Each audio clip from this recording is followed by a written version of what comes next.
আমি ওরে বলছি ভাই বাড়িতে যাবেন ও বলছে কি তুমি যাও আমি আসতেছি কিছু ও রঞ্জু ভাই একে যেটা মারা গেছে হ্যাঁ ওকে তুমি যাও আমি অর্ধেক গেছি নি তো বাজার একটা শিক্ষা শুনছি শিক্ষা শুনে আমি দুমরে আসছি আসি দেখে ও এমনি পড়ে গেছে পরে আমি ডাক দিচ্ছি আমার কিছু বলে নাই ও আমি এবারে বুকে ধরে বুকে ধরছি আর মানুষকে গাড়ি আসো ওই মেডিকেল নয় গেলে বলছে আসা না কিছু আমি জানি না কি করে কি করে রমজান ওই ভাই তারা গরু ব্যবসা করেনি আমি তাকে কাজ করি ও আমরা টুকটাক কাজ করে আমি ওর বাড়িতে কাজ করি বসায় কাজ করেন না হ্যাঁ ওর মানে সকালে গরু যারা বুঝতে টুঝতে বেশি আর দিয়ে পাই দিয়ে আমি এইটাই কাজ করি আর আমি গরু বাজার গেছি এখান থেকে আসছি এতটুকু দেখছেন হ্যাঁ আমি এতটুকু জানি আহমদ সাহেব আমার গাড়িটা বাজার থেকে নিয়ে যেতে সময় বাধা দেওয়াতে ও ছুরি দিয়ে আঘাত করতেছে দূরে যায় পিস্তল দিয়ে গুলি করার সময় মানুষ চলে আসছে গাড়ি নিয়ে ফাড়া গেছে আমার ওর আঘাত করছে মারা গেছে ও তোমার কি হয় আমার শান্তিঘাটের এলাকা না মারা গেছে ও তোমার কি হয় আমার কিছু হয় না এমনি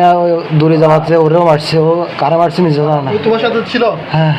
হ্যাঁ আমার সাথে ছিল তোমার নাম কি হাসান বাড়ি কোথায় বাড়ি মনোয়ার কিন্তু দাঁত মারতে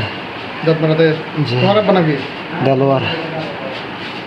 ও কে মারছে ওরও আমার সাবা আমার সাবা আর কে আমার সাবার সাথে কে ছিল ওগুলো খেয়াল করে নাই লোক ছিল আমার সাবা কি করে ওর সন্ত্রাস কাজগুলো সন্ত্রাসী করা আমার বাইক নিয়ে যাওয়ার সময় বাধা দেওয়াতে আমার আঘাত করে বাইক নিয়ে চলে গেছে একটা গাড়িও নিয়ে গেছে ঘটনা ভাই আমি বিস্তারিত আসলাম ঘটনাস্থলে আমি আসলাম যে নারায়ণহাট